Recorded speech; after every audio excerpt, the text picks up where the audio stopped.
Hello, everybody, and welcome back to the 102nd episode of the Triboro Podcast. I'm your host, Justin Alonso, in 60 frames per second, joined by Nicholas O'Brien in about 15 to 20 frames per second. How are we doing, Nicholas O'Brien?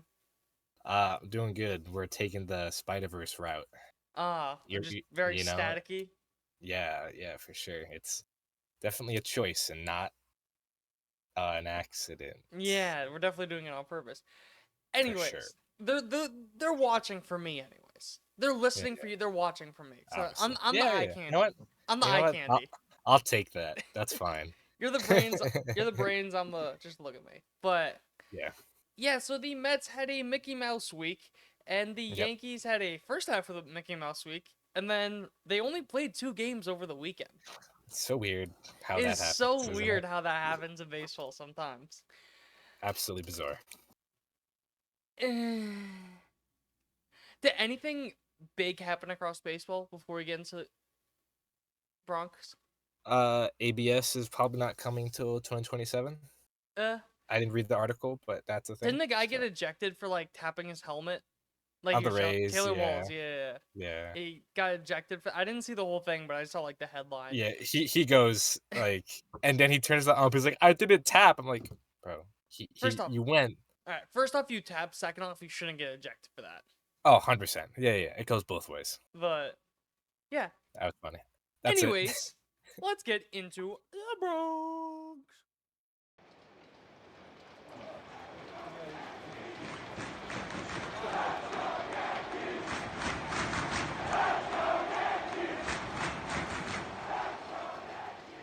Now entering the Bronx. Hello, everybody, and welcome back into the Bronx. Before we get started, of course, your injury update brought to you by Triboro MD, because a lot of the conversation has to do with the injury update brought to you by the Triboro MD. So, get some housekeeping ones out of the way first. Fernando Cruz looks like he's going to be activated this homestand. They have a 6-game homestand coming up, 3 against Cleveland, 3 against Boston. Then you got Jay Cousins. He will begin a rehab assignment on June 3rd, which is tomorrow if you're listening to this on Monday when it's uploaded. Of course you're listening to this on Monday when it's uploaded because you guys are fans of the Triboro Podcast and Triboro brand. Marcus Stroman had a 38-pitch live batting practice on May 31st. Would likely need a full, this is a quote from Matt Blake, spring training style build-up for big league. Oh, wow. Yeah, so... Hit my mic. Trade deadline? I was going to say, you're talking like, what, a month and a half, 2 months? Yeah, give or take. From like this point on. So you're not seeing Marcus Stroman for a while. And even then, that's a good thing because... Right. I'll get into the godsend Ryan Yarbrough has been, but I just don't see how you could take him out of the rotation right now. But then kind of getting into the big ones, Giancarlo Stanton took 6 or 7 live at-bats in Tampa over the weekend. He could begin a minor league rehab assignment or remain in Tampa to continue at-bats. This is maybe the most vague injury rehab I've ever heard of in my entire life. Was 6 or 7 at-bats like the official, like that's what they said? Yeah, I will get you. 7. I will get it. What do you mean 6 or 7? Was it 6? Was it 7? Maybe it was like 6 or 7 worth, like pitches worth. Here, let me get you. This is very odd wording. Yeah, they've been really weird of Stanton. This is the exact thing on like MLB.com. Took 6 or 7 live at bats in Tampa. Yeah, like that's such a little thing, but it's just. How do you not know? Which one is it? It doesn't matter. So weird. It doesn't, but it just adds to like this feeling of like, is he a real person? Right. Like, this is Jed Lowry for the Mets. I was thinking more like Jacoby Ellsbury. That too. But very odd. God knows. The same thing where they're saying like possibly June on the return. Whatever. Possibly. Okay. But getting into the 2, because there is one for Jazz, but that opens up a whole nother can of worms. So I'm going to talk about the 2 from the game on Sunday. So Jason Dominguez, he slid into second base trying to steal. So he has a glove on his right hand because it's his throwing hand. Because, think about it, yeah, on his right hand.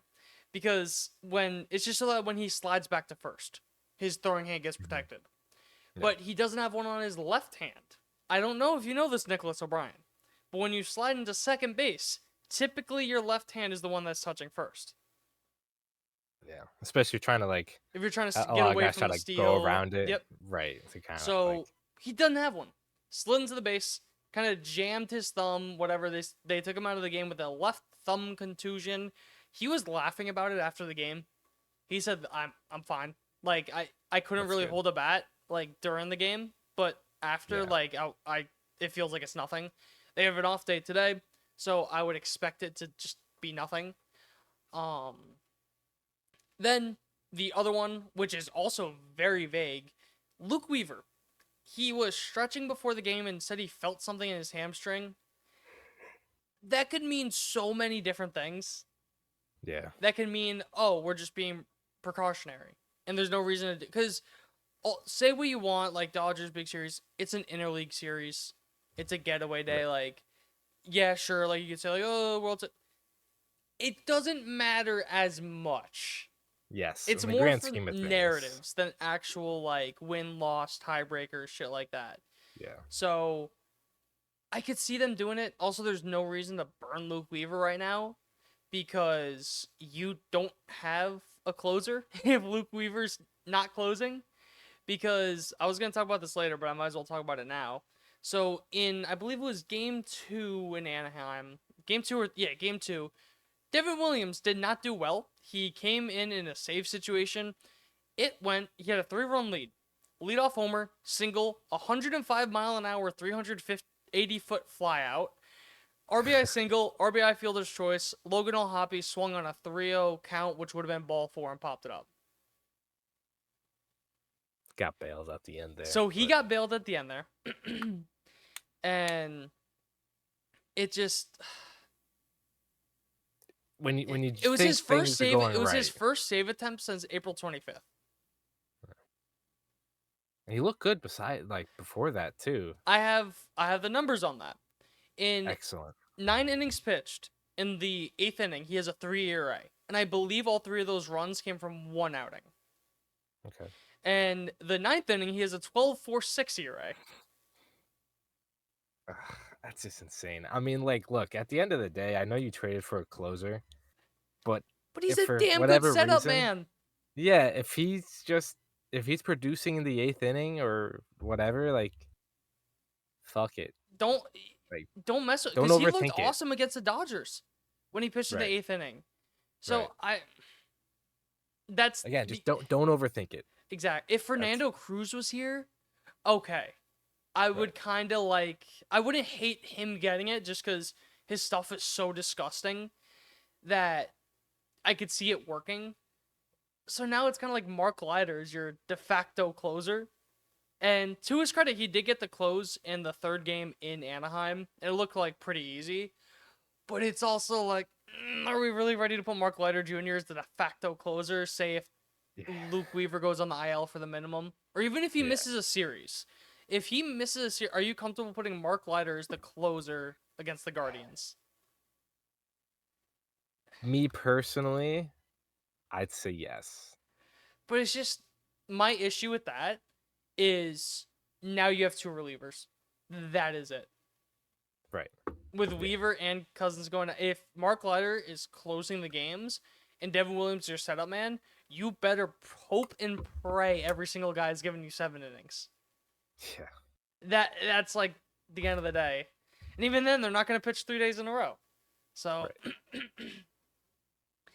bullpen's in a very wonky start. My idea to get around it, score 30 runs. Honestly, that's what they're going to have to do against Cleveland and Boston in the upcoming week. But finishing off the injury update, Jazz Chisholm will be activated during the homestand. We do not know when, but during the homestand, the 6-game homestand, he will be activated. I'm pretty confident he'll be back for Boston because say what you want about stats during rehab games, but he went 3 for 9 with a double and a walk.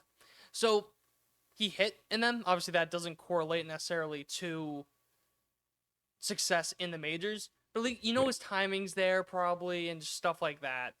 And it's good to see results rather than not, even if there isn't a direct correlation. I'm not saying he's gonna hit 333 when he comes up, but Right. Yeah. that's big because the Yankees have 4 people on their team that are what we like to call worthless. And DJ, Peraza, Jorge Vivas, and Pablo Reyes. So DJ LeMahieu had a 4-hit game yesterday. So his WRC plus is, let me look at it right now, 86. 62. Oh, okay. Do you know what it was before that? In 46 plate appearances. Okay, how about this? 54. How about Okay. this? Is his WRC plus higher or lower than his plate appearances? What was the plate appearances? 46. I think I'm gonna go lower. 47. Okay. So 1 point Minusculely higher. Yeah. But, so yeah, he had the 4-hit game. Is that going to be something? Probably not. DJ LeMahieu has 1 game every 2 weeks that gives people a reason to be like, oh, this is why we should keep him on the roster. No. Now, if he has an awesome week and he looks like prime DJ over this next week, okay, we could kind of get into that discussion because you really so Pablo Reyes has been relegated to bench / pitcher. Relief pitcher. Yep. So it's really between Peraza and Vivas for like that last spot at third base. So at the end of the day, DJ has been playing better than those guys because you look at Oswald Peraza, 60 WRC plus. You look at Jorge Vivas, 52 WRC plus. And then Pablo Reyes, a nice crisp 37. So DJ's probably going to stay when Jazz does get back. But then the discussion really comes down to who would you get rid of between the other 3 guys? And I want your answer because I know what they're going to do, and I don't like it. I think the obvious answers I guess it should be Pablo Reyes. I mean, he doesn't serve. That's what the answer should be. He doesn't serve a purpose on this team, but obviously the answer is No, he has a purpose. Mop up Well, duty. yeah, but you can't. You're not gonna carry a guy around just for that. But yeah, I think they send down Vivas just because like the asset management bullshit. Yeah. But he's the only guy for an option. yeah, if Pablo Reyes if he does nothing for you, why do you care about asset He is a liability. He's not an asset. Yeah. Like, and I want to look at it. It's June, and he has 28 plate appearances. And that feels high. Like, what are we doing? And you know that's from, right? A lot, like half those plate appearances. When the Yankees scored 10 runs and right. they take Aaron Judge out so that they could just like keep him off his feet. Because another thing that no one's talking about, Judge has played every single game this season.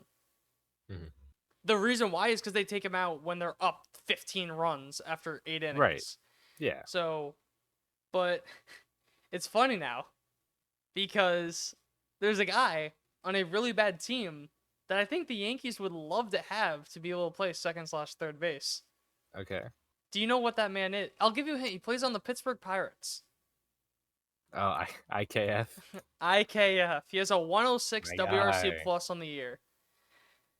Yankees would love to have that right about now. Mm-hmm. They would love to have that at third / second base right now. It's huge. And miles better than what you have. I wouldn't be shocked if he gets traded for. I wouldn't. He's on the Pirates, so why not? He's on the Pirates, so you know he's getting traded. It's 100%. just a thing of to who, because he's on the last year of his contract, so it's just like the good old Pirates trade a veteran because they're a poverty team. Poverty. But we're what, 2 months away from trade deadline? Yeah, so that's very far in the future. But if you can't get a 90 WRC plus from DJ, Vivas, or Peraza, like, someone's getting traded for it. It may not be a big guy, but someone is getting traded for. Yeah, you have to. And again, this goes back to the offseason where they didn't do anything about we'll just call it the infield for the most part. Besides Goldschmidt, third base. I guess third base. Fine. Because you knew you had Jazz at second, Volpe at short. So really, Yeah. third base. Sure. But they never did anything. And it bit them in the ass like almost instantly because Jazz has been out for what, like a month and a half, I give or think a take? month and like 3 days.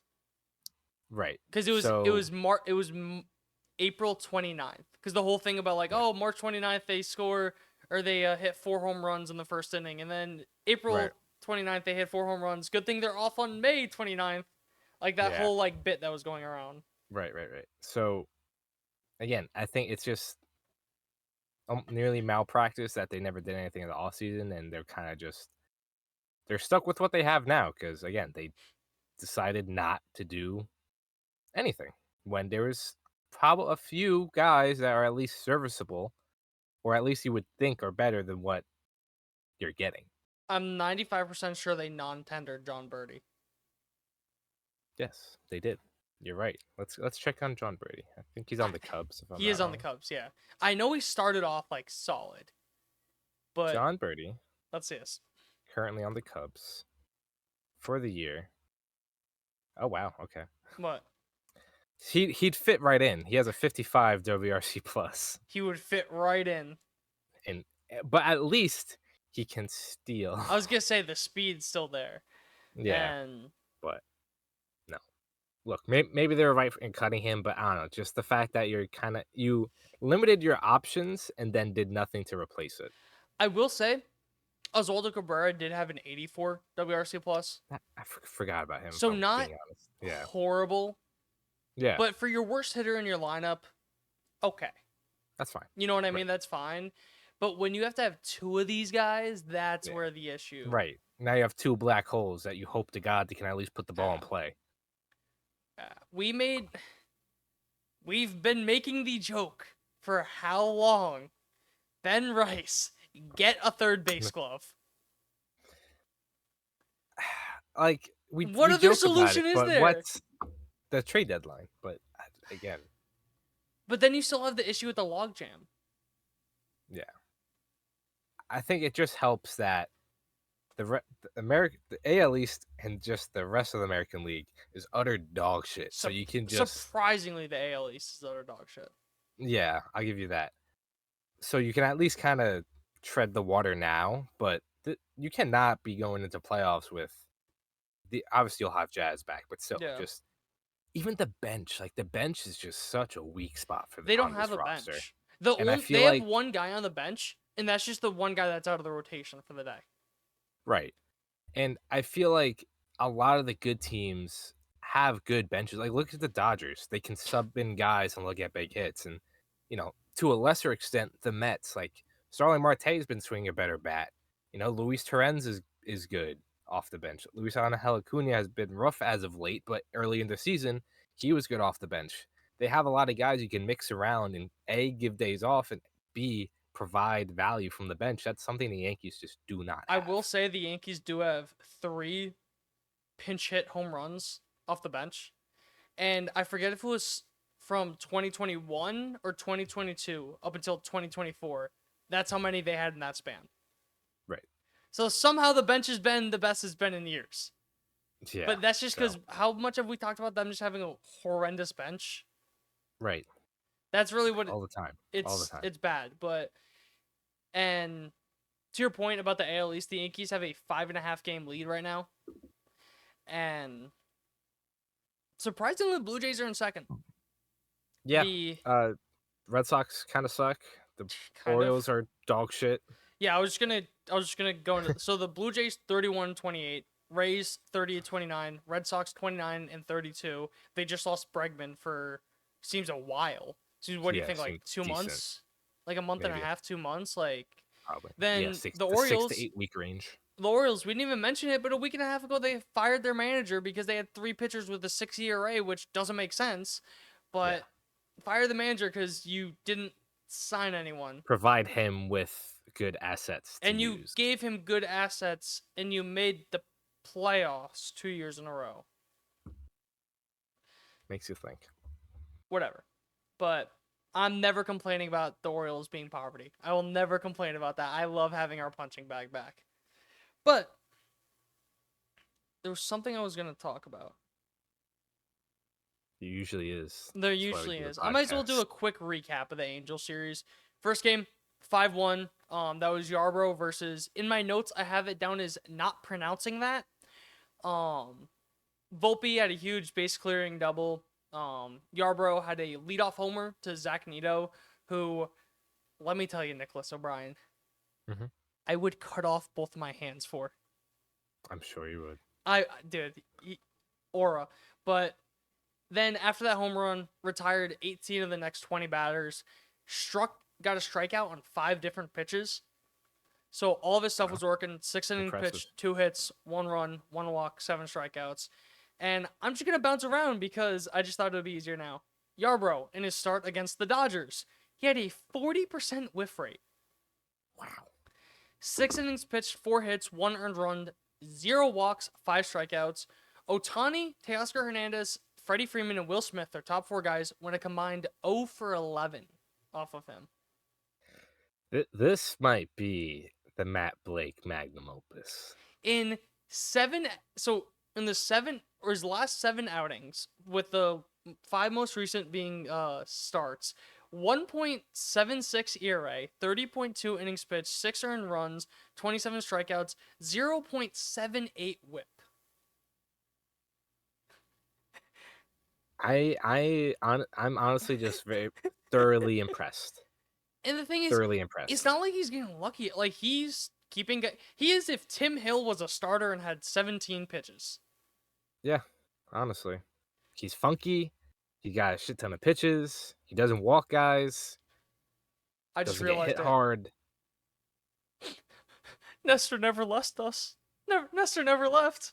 Nestor never left. Never left us. This Yeah, is literally the honestly, reincarnation yeah. of Nestor Cortez when you think about it.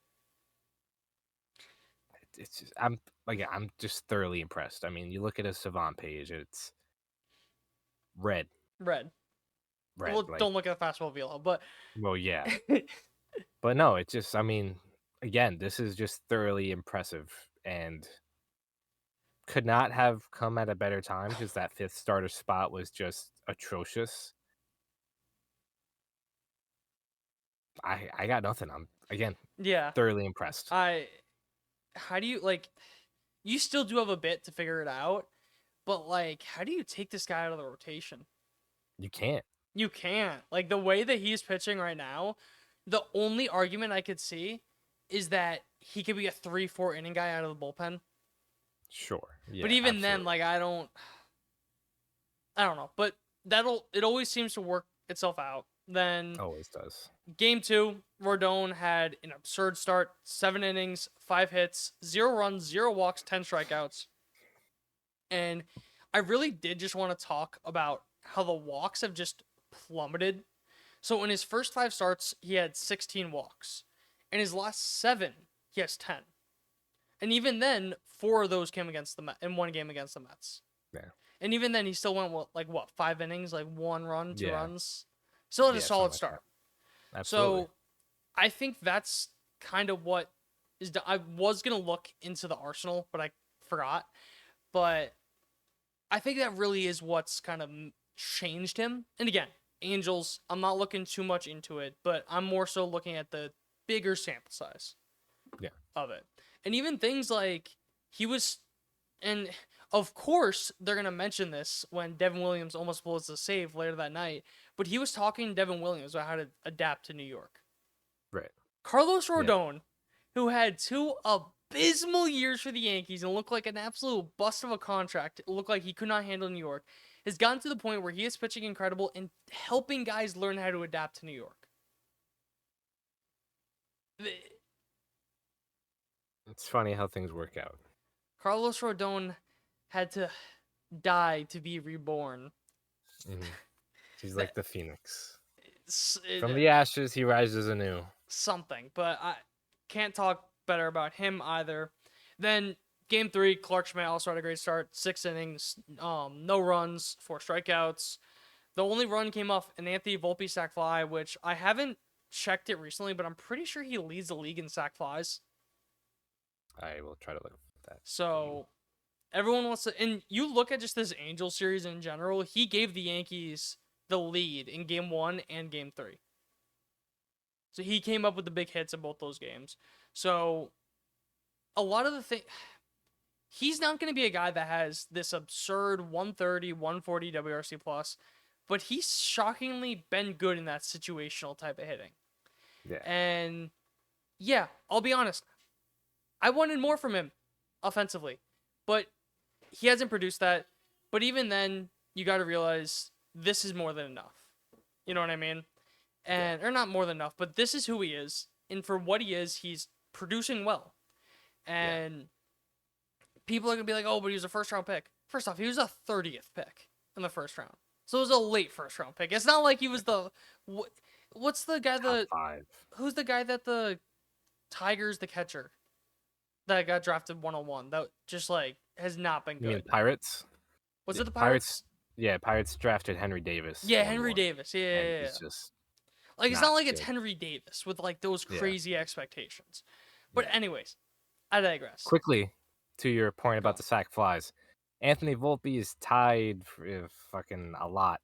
He's 16th in the league with 4 sack flies. There are 2 Yankees with more sack flies than Anthony Volpe. I think it's shortstops. That's what it was, the stat. I would still be wrong. He would I be would still be second, wrong. Okay. behind the better New York shortstop, Well, this surprisingly. what's it called? That stat was taken on, when is this? Wednesday. Oh, okay. And I didn't yeah, update it since then.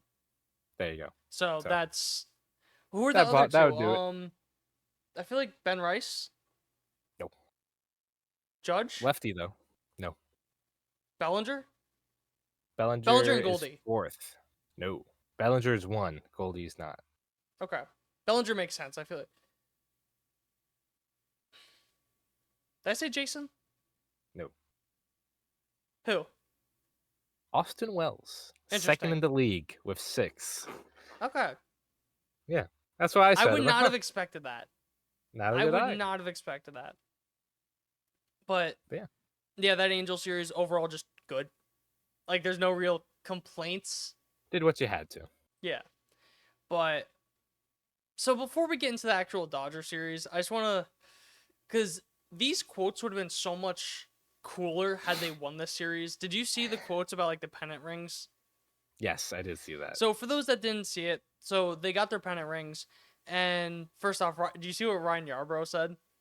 No. Because he got a ring, because he was on the Dodgers last year, and Oh, like okay. I think it was on like Fair Territory or some baseball podcast, whatever, and he said like, yeah, like I'm not bringing that around the clubhouse. Like I'm just not bringing that. I'm putting that in a trophy case somewhere, and I am not bringing it Yeah. into the clubhouse at all. That stays at home. Which is the right idea. But Stanton, he said, this isn't the one we wanted, boys. And then he said, the one that we want is in front of us. I'd better not see any of you guys wearing these around. I love that Stanton is another guy like Rodon, where people are like, oh, we can't. No, this guy's just a leader. He's just a leader in the clubhouse now. And Clark Schmidt said if he couldn't find the right words, but then said it's a participation trophy, which I Right. agree. Sure. And he said, I don't want to walk around with this runner-up or second-place ring from when I was with the Yankees, looking back and saying that was my shining moment. That's just the standard here. We're trying to win the World Series every year. It was cool. It'd be cooler if we won a World Series ring. Tim Hill said that. It was kind of like, that's not the one we wanted. I looked at it once, and then I threw it in a box. And then Carlos Rodon said, first loser, and then kind of like smirked or like kind of like, and then said that's what it represented to me. And then I think Volpe said he like wanted to like throw it away, but then like he ended up giving it to his dad. Ah, that's nice. So, Yeah, there you but go. Good for Volpe. yeah. Now, had they taken the series in LA, those quotes would have been so much harder. Still love the quotes. Still love to see like that's what they're doing. And like I said at the end of the day, and I said the same exact thing after the Subway Series about it being interleague. It's fun. Yeah. It's a big game. Yada yada yada. At the end of the day, it's not really as big of a meaning. Game 1 absolutely sucked. It was Max Fried versus Tony Gonsolin, and I swear to God, these balls are juiced. everything was flying. Do you know what the wind was? No. There were gusts of 5 miles an hour. So the wind was essentially a non-factor. Yeah. And I'm pretty sure you saw some of them too. Those balls were flying the fuck out of the ballpark. And there's been controversy for how long about like primetime games getting juiced balls, stuff like that. So I'm not saying it really felt like that. And the first inning, Judge hit an absolute tank to dead center. Ohtani bomb tied up. Wells home run. Grisham 2-run home run. Goldie home run. It's 5-2. And then the 6th inning came along. Ohtani bomb, Tasker single, Will Smith single, Freddie Freeman double to make it 5-4. Then they put in Johnny Loizaga. Pajes hit a RBI single to tie it. Fielder's choice, intentionally walk Max Muncy to load the bases, and then because that was the third batter for Loizaga, so they walked him so that way they could put in Tim Hill, and he walks Michael Conforto with the bases loaded. Who's been one of the worst hitters in baseball. I don't care who the hitter is. It is a lefty-lefty situation. Your whole point, the one thing you cannot do, if he lets up a double, okay. You can't just walk him to give the lead. Right. I love Conforto, but if Conforto beats you, so be it. Move on. So be it. Then double play to get out of the inning. Dodgers end up like tacking on other runs. They win that game 8-5. But Max Fried, this was the worst start as the Yankee. His ERA is still under 2. He went 5 innings, 8 hits, 6 runs, no walks, 3 strikeouts, 2 home runs, both to Ohtani. And I'm not going to look much into it because he's been awesome. I think it's just Dodgers lineup. You know what I mean? Like it was bound to happen. Look what the Yankees did against Yamamoto. Yeah, look what the Yankees did against Yamamoto. He didn't even go 4 innings. Yeah. He was at like 100 pitches through 3 2/3. Right. So, but then Game 5 was just horrendous. I don't even have the line on Will Warren, but it was not good. The Dodgers had a 10-0 lead after the 2nd inning. Will Warren looked razzled. I think that's what it comes down to. Garrett Cole before the game was trying to tell him how to, was trying to coach him how to pitch in LA because he was saying like, oh, it's different, yada yada yada. I don't know if we could boil it down to that or what, because our good old friend, TJ Stats, he had a whole thing about, Will Warren, and you look at just what he did in the month of May. He was pretty good. He had a 4.82 ERA. He had a 2.34 FIP. So a lot of those runs are going to be just inflated due to that one outing. He had a 33.9 strikeout percentage, a 9.4 walk percentage. Every single one of his pitches graded out above average, and with the sweeper grading out as elite. And I don't know if I'm going to say that it was like just throw it away, because it is a young guy. You don't know how it's going to affect him. But I'm not going to say send down Will Warren after this start. That's kind of the point that I'm at. That he has shown so much that I'm not nearly ready to give up on him like a lot of Yankee fans are. After one start, they forget how incredible he's been before then. Yeah, no, absolutely. I agree. And look, up until that point, he hasn't given up more than 3 runs since the end of April. Yeah. And he faced one of the better lineups, if I guess besides the Yankees, if not the best lineup in baseball. And it happens. And the one thing that I look at that tells you all you need to know, throughout his entire outing, he had a 46% zone percentage. So he only threw 46% of his pitches in the zone. The Dodgers do not chase. You have to attack them in the zone.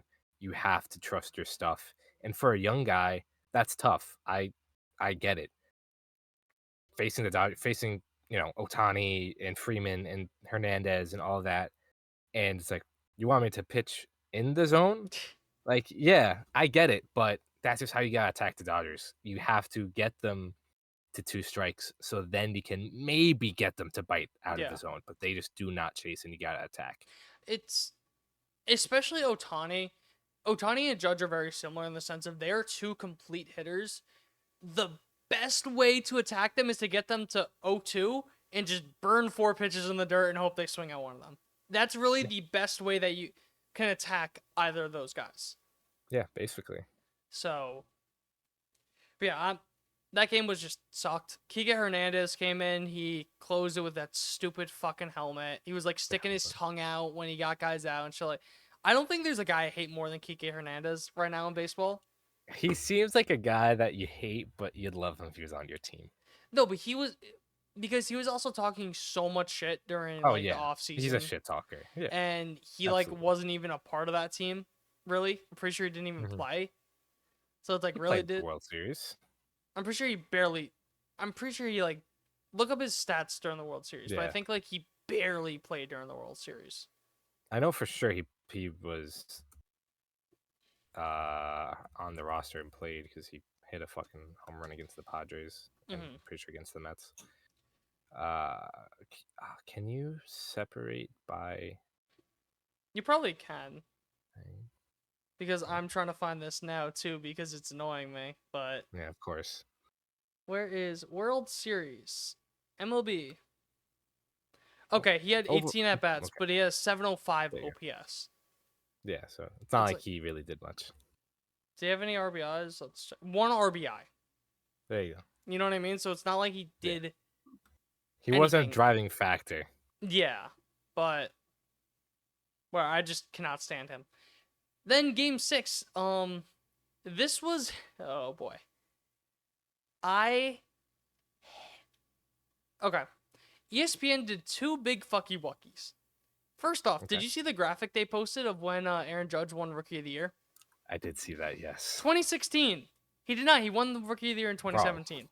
Yeah. Then the other thing was Eduardo Perez said that Will Warren has been getting lucky this year. Opposite. That pissed me off, so I decided to look at the numbers. Ben Rice is hitting 250 with a 340 on base, 535 slugging, 875 OPS. Pretty good, right? His expected stats say he should be hitting 293 with a 419 on base, 591 slugging for a 1020 expected OPS. His OPS should be about 150 points higher. But he's getting lucky. I don't understand you can watch Ben Rice hit and be like, oh yeah, he's feeling lucky. Like he hits the absolute piss out of the ball. I think he's 98th percentile expected average exit velocity at 94.9. I believe that's what it was when I was looking at it. So he's averaging 6. What? It's 94.6, but yes. Okay, round up to 95. He averages a hard hit ball when he hits the ball. Yeah. I don't know how you could say this guy's getting lucky when all the stats say, if anything, he's getting unlucky. Right. But anyways, I think, the last note I kind of wanted to talk about was how the Yankees really haven't played at home at all. They already finished both West Coast trips. They already played all their games against the NL West. And after the games against Dodgers, they have 104 games remaining. 85 of those games will be in the Eastern time zone. 19 of them will be in Central. The furthest they have to go is Texas for Houston and the Rangers. So in overall, you look at it, they went 6-3 on the road trip. Good road trip. Yeah. They have only played 27 home games this year, which is the 4th fewest in baseball. That's insane. So and even then, they're 18-9 at home. Right. They just haven't played at home, and I think they're 18-12 on the road. So still a pretty good record on the road, but yeah, it just is one of those things of you're going to see a lot more home games from them. You have a 6-game set against Cleveland and Boston, which we're going to get into our look ahead right now because finish up everything I want to talk about. So you have the off day today. Then you got a 3-game set against Cleveland. You got Carlos Rodon versus Tanner Beebe. You got Schmidt versus Luis Ortiz. Fried versus Ciccone? Yeah, Ciccone, I think. Beebe had a solid start against the Yankees last time. I think it was either 5 or 6 innings, 2 runs. Carlos Rodon pitching incredible, obviously. Ortiz was the one that was kind of like the laugher, where we kind of said like he let up 4 runs through 4 innings, but it really felt like he should have been 10 with how bad he was pitching. Yeah. Then Fried versus Ciccone. win that game. Like, that's all it comes down to. Then the Boston series, you got Will Bourne versus Walker Buehler, Ryan Yarbrough versus Garrett Crochet.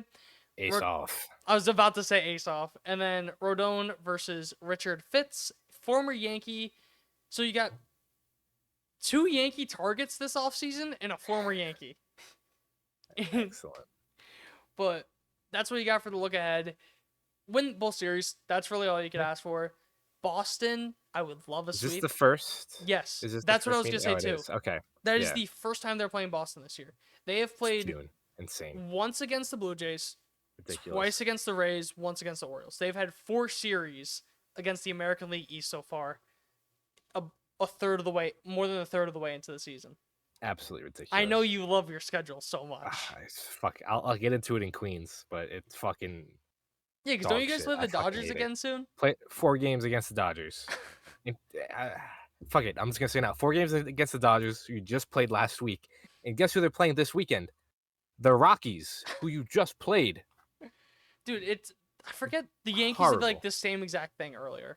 Ridiculous. I forget what team it was against, but it was just like, really? Because the Yankees have played almost all their National League games, it feels. Yeah. They haven't really played against the East yet. I think the only games were against the Mets. But anyways, that's all I had for the Bronx. Win the next 2 series. These are the American League games. These are the games that really matter. Super matter. Super matter, yeah. So you could kind of, I don't want to say put Boston away here because it's way too early to say that, but you could dig them into a deeper hole. Kick them while they're down. Yeah. You could this is Sparta kick them. Yeah, exactly. You know what I mean? But anyways. Not killing them, but it's a very very big blow. You're shivving them a little. You're shanking them. Just a tiny bit. Let them start bleeding out. But without Not further nicking ado, an let's artery head yet. over to Queens.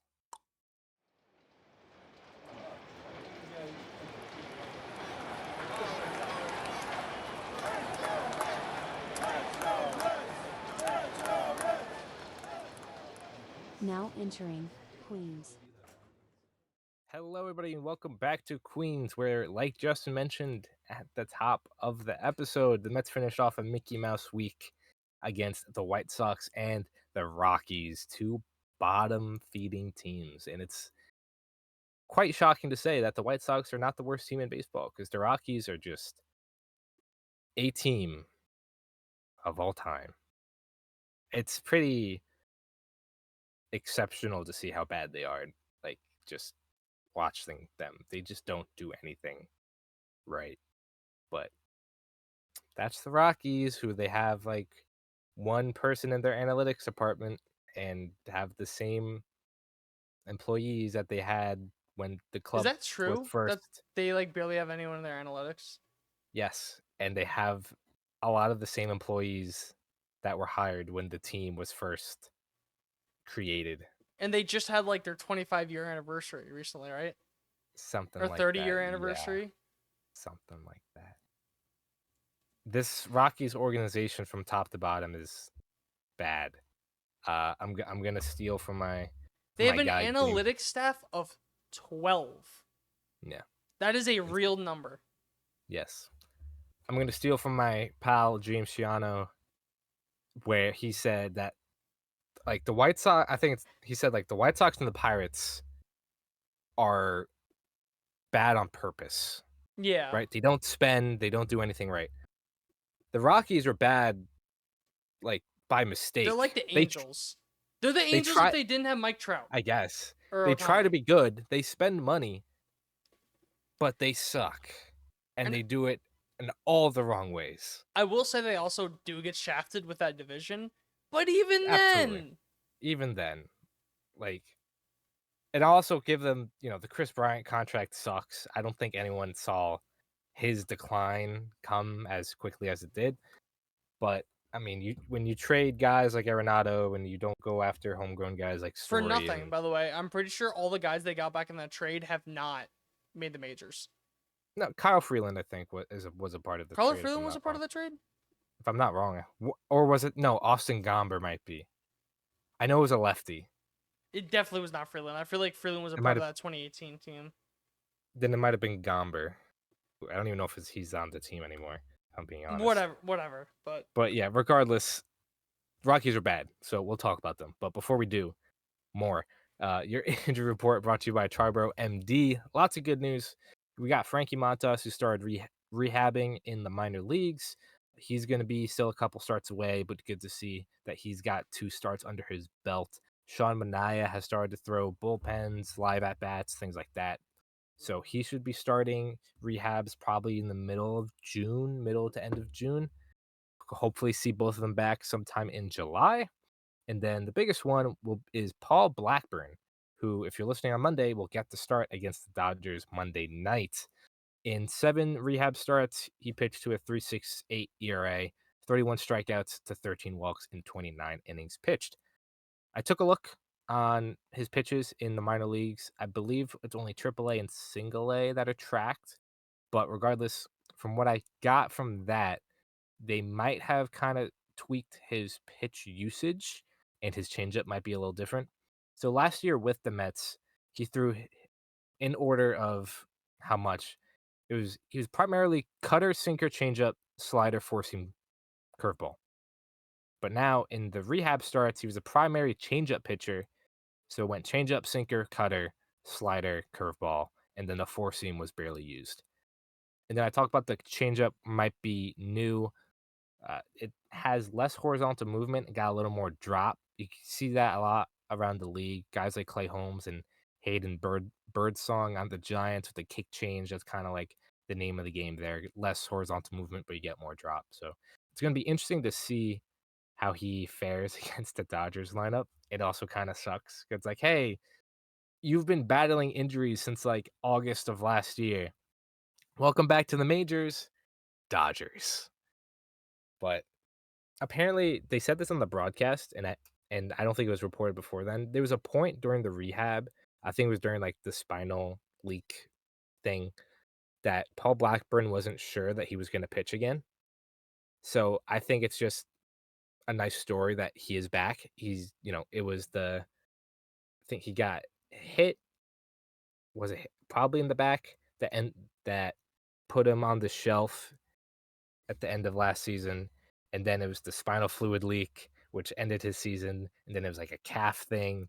So it's been a long road for Blackburn, and just happy to see he's healthy. And again, I think he can still be a somewhat valuable asset to the team in that 6 starter kind of multiple inning role. But again, we'll see when he pitches against the Dodgers on Monday night.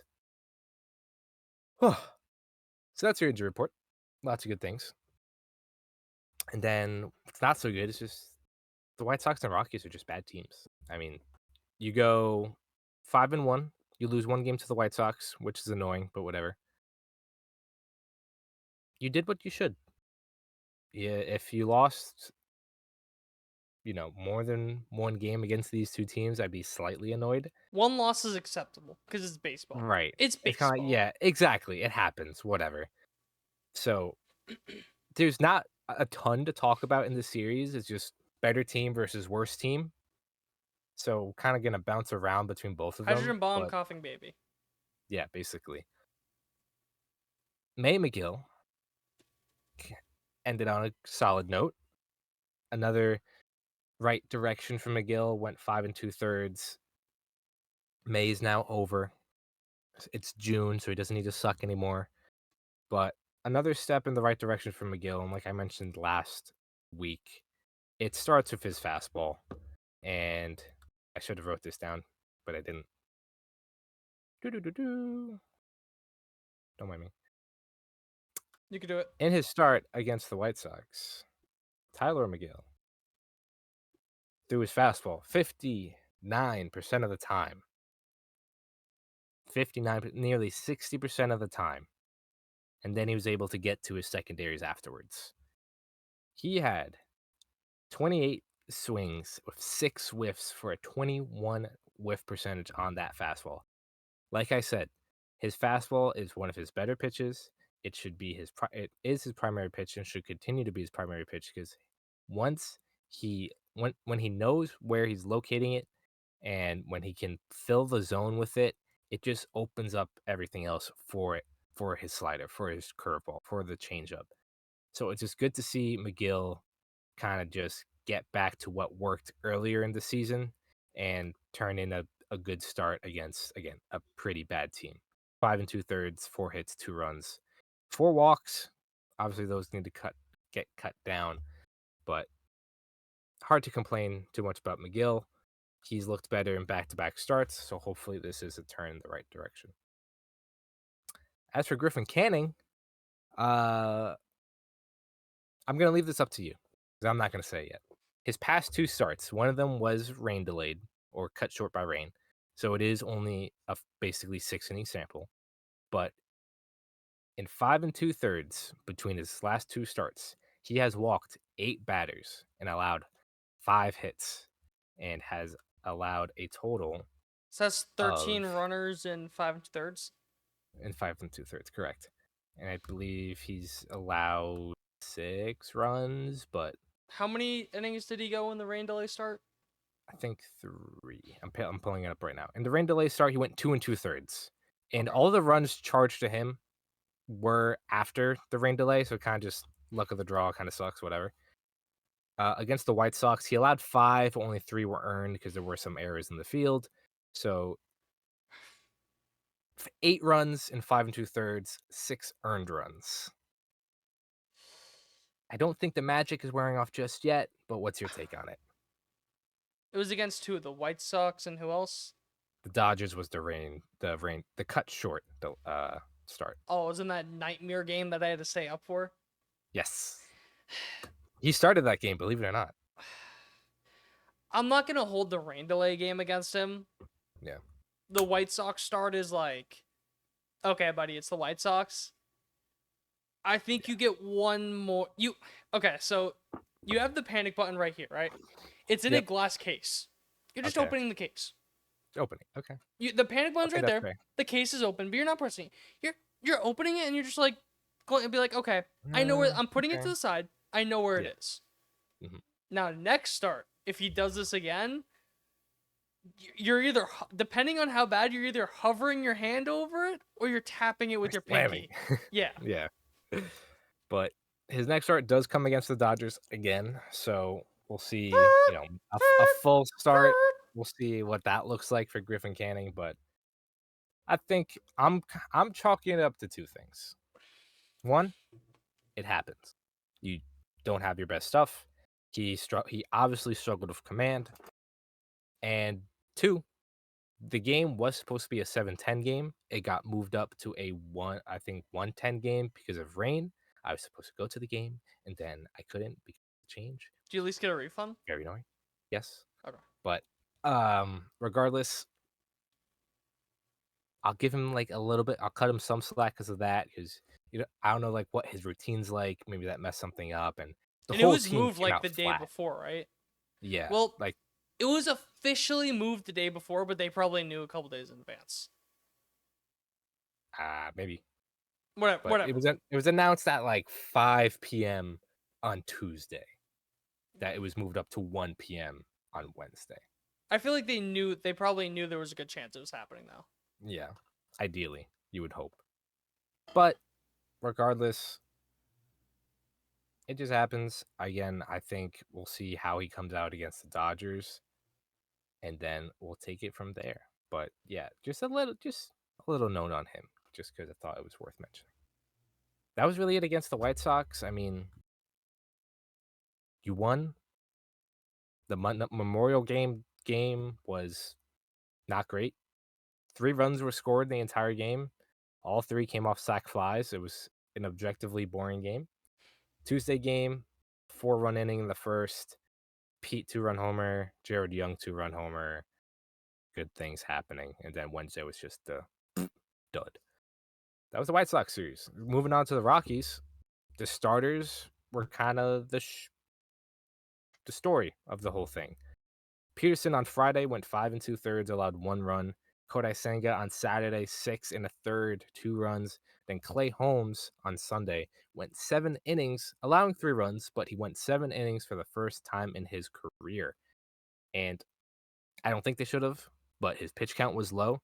You can argue the fact that maybe he could have started the 8th, but I think it's just good to see Clay get into the 7th, get out of the 7th, and as long as he recovers well, I think, again, this experiment has been working very, very well for the Mets thus far.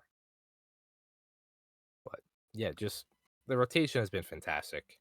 Again, we talked about David Peterson last week against the Dodgers. He's turned into such a reliable guy, kind of like that workhorse that the Mets kind of really didn't have once Manaea went down. So Peterson has kind of become that. If I could find my mouse, there it is. Peterson has surprisingly not thrown the most innings. Clay Holmes has, but he's right behind him. But regardless, Peterson's been fantastic. Kodai Senga continues to not look his sharpest, and yet he has one of the lowest ERAs in the league. So it's just funny. And again, he was fantastic. He led up a home run to the second batter of the game and then went on to retire like the next 15 or whatever. So he was just great. And then Holmes just got bit by the home run ball just a little bit. But again, he swept the Rockies. He did what he had to do. There was maybe one close game on Friday. Yeah, Friday was a 4-2 win. Lindor hit 2 home runs. The next day, Juan Soto hit a home run. when they already had a lead. Who cares? I Brett Beatty still looks good. I wanna ask something, and I don't mean this in an assholey Yankee fan way. Okay, asshole Yankee. I feel like outside of one hit, has he had like a clutch either to tie the game, give him the lead hit? Because there's one Last week against the Dodgers. I was gonna say Yeah. outside of the Dodgers hit. Outside of the Dodgers hit, no, he had, I believe it was a go-ahead home run against the Diamondbacks in Arizona, Okay. if I'm not wrong. That's kind of like the only one that jumps out of my mind Yeah. instantly. Because my thing with Soto, and I know that a lot of the underlying numbers are really good for Soto, they're still really good. I feel like just the big moments he hasn't come up in. Because when he was Yeah. with the Yankees, routinely, it was like, if he was up in a big moment, you bookmark that. At the very least, he's walking and getting on base, if not coming up clutch in that big moment. I feel Yeah. like for the Mets, that's the difference with it. Because, like I said last week, he's been phenomenal in his career with runners in scoring position. This year, that's kind of taken a step back. So it's, Yeah. I don't know, but Yeah, I don't know either. I mean, it's I will continue to not really point fingers as it's a team-wide issue mm, because it's obvious everybody is struggling with runners in scoring position. But yes, Soto's a guy who has had success in the past and just isn't right now. So, yeah, to your point, yeah, not a ton. I think it's a lot of he's had a lot of hits that kind of give a little room. Like Sunday, his home run on Sunday made it a 2-run game instead of a 1-run game. Like it's a lot of just opens up the space, not so much, gives you the lead, ties the game, things like that. Which again is valuable, but you would hope to see more. yeah. And I think he like just past half week, I guess. Call it last 3-4 games. The attitude seems to be on the verge of changing. He Yeah. seems a little more confident. I was gonna say, I've He's seen like one or two shuffles on Twitter. right. Yeah. He's shuffled a little. He's shimmying. He's not really Uh, shuffling. He's shimmying. You know, the home runs. He has like his tongue out. I guess. I don't know if that's just a thing now.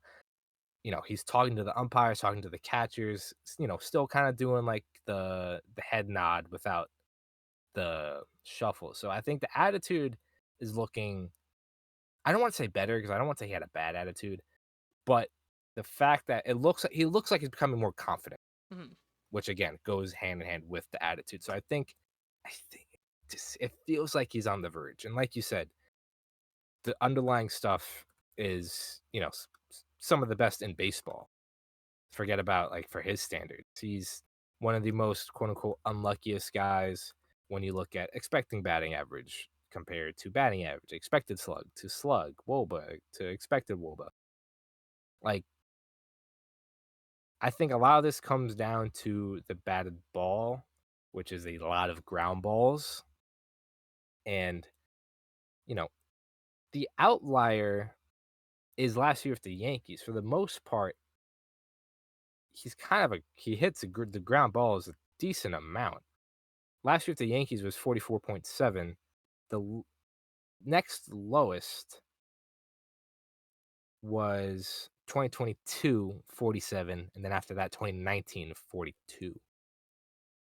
And then you look at his pulled fly ball percentage, 19% with the Yankees last year, 11% this year with the Mets. And again, that's the outlier. I think not that it was a bad change, but I think obviously with the short porch, you want to pull your balls because obviously, but he's always been more of a gap to gap guy. I never really saw him as the 40 home run bat. I always saw him more as the 30 to 35 with, like 40 doubles or something. But Even my only counterpoint to the short porch argument would be I'm looking at his spray chart. He had one, maybe two short porch home runs. I'm not saying he took advantage of it. I'm just Yeah, saying yeah. I think they as he should have. I'm not if he I know would what you're trying to say. not be dumb, but yeah, the outlier is last year with the Yankees. 19% of his fly balls were pulled. The next highest is 15 back in 2019. My counterpoint would be that was by far the best season of his career last year. Yeah. So why not try and replicate that and what the approach that helped you? When That's fair. you didn't, yeah, sure, you could say short porch, whatever. He had maybe one or two home runs that were short porch home runs. Yeah. I think also the fact that left center field in Yankee Stadium is just dead. a valley of death. Dead. They call it Death Valley. Right. And you look in the past, that's where he likes to hit. Like that left center field gap is kind of like his zone. And at Citi Field, it's a lot easier to hit there than compared to Yankee Stadium. And just to put it into, because I was curious about this too, he would have had the same amount of home runs on the Mets as he did. Like the Yankees, if he played all 162, whatever, you're not gonna 46 at Yankee Stadium, 46 at Citi Field. He actually would have had more at every stadium in the NL East except for the Marlins with that same approach. That's interesting. Yeah, he would have had. So he had 45 last year. Would have 46 with the Mets, 48 at Truist, 44 at Miami, 54 in Philly, 50 in Washington. Jeez. Yeah, you look at the National League, there are only 4 stadiums he would have less home runs in with that approach. Yeah. Insane. I may honestly push back on that. I think he should go back to that approach. Because I agree with you. To me, he's not that 40 home run guy. I'd say he's like a comfortable 30. Yeah. You know what I mean? Sure. But at the same time, if it worked so well for you, and you're not, I know the underlying data is good, but it's not working, why not try to go back to that approach? Yeah, that's fair. I wouldn't be mad if you did, but You wouldn't be mad if you have 45 home runs? Yeah, exactly. But again, I think it's just the fact that it's the outlier is kind of like, all right, I don't think we're going to see that again. Because again, 19.1%, the next highest was 15 back in 2019. Mm-hmm. So it was like far and away. I know you're not the biggest believer in protection, but all the numbers say he's been getting less balls in the zone. So it could just be a thing of he's had more balls in the zone, so it was easier because even the ones that he's getting now are a lot more borderline than what they were against the Yankees. So it could just be a thing of they're easier pitches to do what he wants to do with them, if that makes any sense. Yeah. He's actually seeing more pitches in the zone now. Now he is? Okay. Yes. 49.1% now compared to 46.5% last year. But besides that, he's swinging less overall. He's swinging less in the zone by a decent bit. So I think it's just a little bit of, which I think you watch a Mets broadcast and Keith Hernandez mentions it like 5 times, a little bit in between, just not confident, not sure. the approach he wants to take, and kind of Behind that's the why you see a fastball lot in of front of a changeup, or like right, and you see a lot of the rollovers to second base or like those weird check swings. But I feel like we've seen a little bit of less of that the past few games. So to tie a bow on it, Juan Soto will be fine, and I think we're on the verge of a little bit of a hot streak. yeah. But besides that, just going to some overall stuff. I got to shout out the bullpen because I feel like I haven't really talked about it this entire season. So far, this Mets bullpen is second in ERA, first in FIP, second in WAR, eighth in K percentage, sixth in K minus walk rate. One of the best bullpens in baseball, highlighted by three guys: Edwin Diaz, Reed Garrett, and Huascar Brazoban, who I would have never told you would be an elite reliever. Diaz is 13 for 13 in saves. He has a 2.22 ERA. And after kind of being shaky in April, had a hell of a May. He has looked absolutely dominant. I haven't seen him this quote unquote locked down since 2022. And I've been seeing a lot of people kind of being ready to call him quote unquote back to like 2022 form. I'm not ready to say that yet, but this is better, obviously better than what he's last year. And I think this is kind of like a second best to what he showed in 2022. You move on to Reed Garrett, who has a .7 ERA. My fucking guy, Reed Garrett, a 28.8 strikeout percentage. One of the better relievers in baseball, one of the better setup men in baseball. And then Brazoban, who has a 1.47 ERA and has allowed only 2 of his 11 inherited runners to score. Multiple inning guy out of the bullpen. Absolutely electric. This bullpen has been fantastic. And now that you're getting length from the starters, you get to rest some of these guys more. And they look great. And this isn't even talking about guys like Max Kranick, who's had a good year. Ryan Stanek, who's also had a good year. And, AJ Minter before he went down, things like that. But this bullpen has been excellent besides, one Jose Buto every now and again. And then after that, Brandon Nimmo has started to look a little bit alive. Since he got moved out of the 4-hole, like permanently, he's been hitting second and fifth primarily. He got moved out of the 4-hole, I believe, last week in Boston. So this is about a week and a half-ish of sample size. He's 8 for 21 with 2 walks, a home run, a double, a 186 weighted runs created plus. It's a small sample, but he looks so much more comfortable. As much as it made sense to put Brandon Nimmo cleanup, especially with his runners in scoring position stats from last year, he looks so much comfortable at the top of the order. I think Soto, Nimmo, Lindor, Nimmo, Soto is an excellent 1-2-3 against righties. Obviously Lindor has been doing his thing. If Nimmo can, I do like the power approach he has because it's in there, and I've said it before. I think 30 home runs is not out of the question for Brandon Nimmo. But if he goes back to kind of what got him that contract and that on base kind of approach, and you set up the dish for Juan Soto and Pete Alonso and the guys behind him, I think that's going to do wonders for the lineup. I think we're already starting to see a little bit of dividends from that. So Brandon Nimmo just looks a lot more comfortable hitting the top of the order. And again, we just needed to get out of that 4th spot because sometimes it just doesn't work out. Because he was also leadoff for how long in his career? Yeah, forever. Up until last year when Lindor was put there. Yeah. So maybe he's just comfortable there. And if that's what works, that's what works. Because I think you have a lot of guys. Obviously, Lindor is a switch hitter. It doesn't matter. But Nimmo and Soto are 2 lefties who hit lefties pretty well to extremely well in Soto's case. So stacking lefties shouldn't be an issue because you're not putting yourself in a trap to give a lane to a lefty because I trust these guys to have good at bats against lefties, which then sets up for Pete Alonso in the 4-hole. So, who absolutely annihilated a ball on Sunday, might I add. Completely forgot about that. And then to finish everything off, because there's, again, not much to talk about when it comes to the White Sox and Rockies, just to shout out Brett Beatty. The month of May, 21 games, he hit 290 for 333 on base percentage, a 581 slugging percentage with 5 home runs.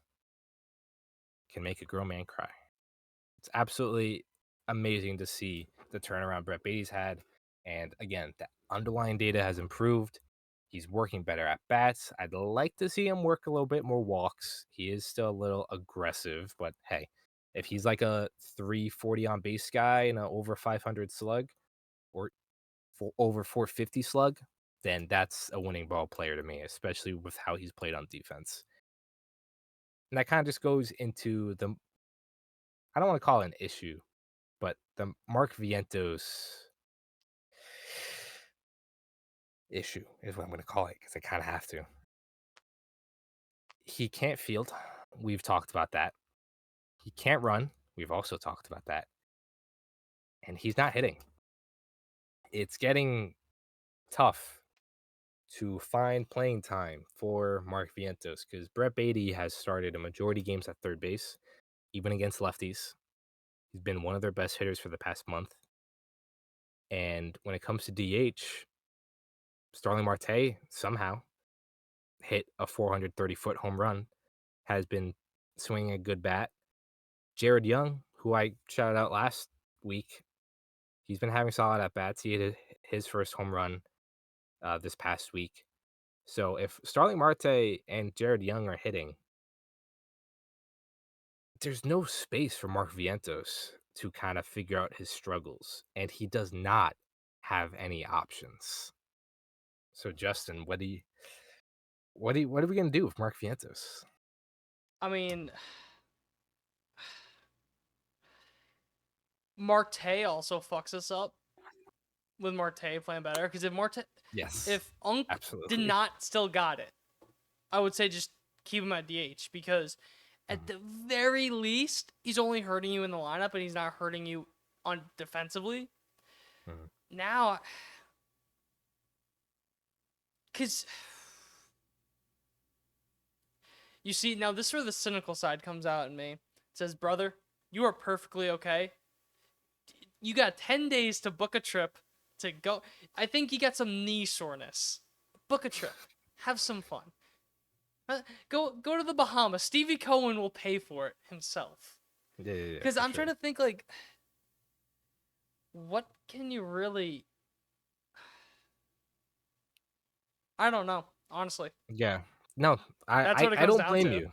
Yeah, I don't blame you, because I also think Vientos is the type of guy that needs to play every Needs to day play, yeah.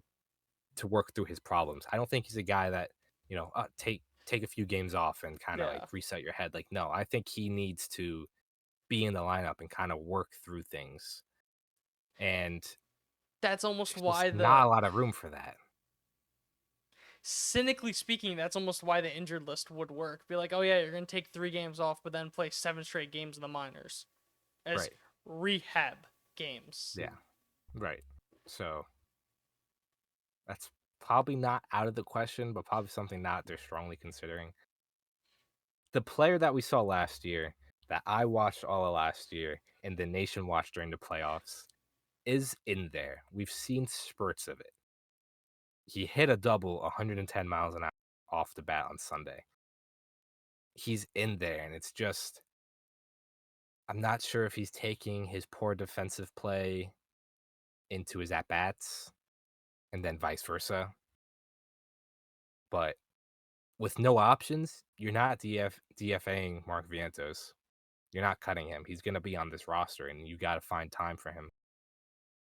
But again, I think he warrants a long leash because of what we saw last year and because of what he provided last year. But it's getting late early because there's guys behind him that are hitting. And again, and I love Beatty, but with Brett Beatty playing the way he is, just fucks up everything. Yeah. So we'll see. But again, Mark Vientos has still been struggling and doesn't seem like that's changing anytime soon. But To wrap everything up in a nice little bow, your look ahead, which I mentioned in the Bronx already. 4 against the Dodgers, 3 against the Rockies, 2 teams you just played in the past week or so. Abysmal scheduling. Late night Mets are back Monday through Wednesday, then the final game at 4 Thursday. Like I mentioned at the top of Queens, Paul Blackburn gets to start Monday night against Dustin May, then Tyler McGill against Clayton Kershaw, Griffin Canning against Tony Gonsolin, and then David Peterson against Landon Knack to finish things off. Besides May, all guys you saw. You saw Kershaw for 2 innings before the rain. You hit around Gonsolin on Saturday, and then Landon Knack, there was a nice little ace-off against Knack and Senga last Sunday. So again, all guys you just saw, but in the same vein, same for the Dodgers. They saw Canning, they saw Peterson. The one guy they did not see is Tyler McGill and Paul Blackburn.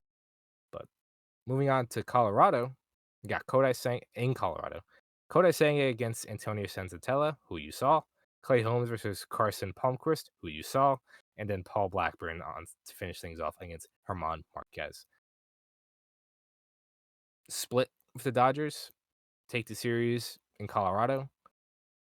I will allow 1 loss to Colorado because it is Colorado, and think the ball is just Do fly. they have a travel day? They do not. So, starting tonight on Monday up until Sunday, we got a full week of baseball, 7 games. But again, split with the Dodgers at the very least, and then at the very least, you may lose, or at the very most, you may lose 1 game to the Rockies. That's really all I had. If you had anything else to add, again, the Mets, Yankees, baseball, life. Don't be shocked if the advice. Mets come out flat in that Friday game, the first game against the Rockies. Just because I the wouldn't be high shocked. adrenaline of 4 game against Dodgers, then that whole altitude bullshit, yada yada yada. Yeah.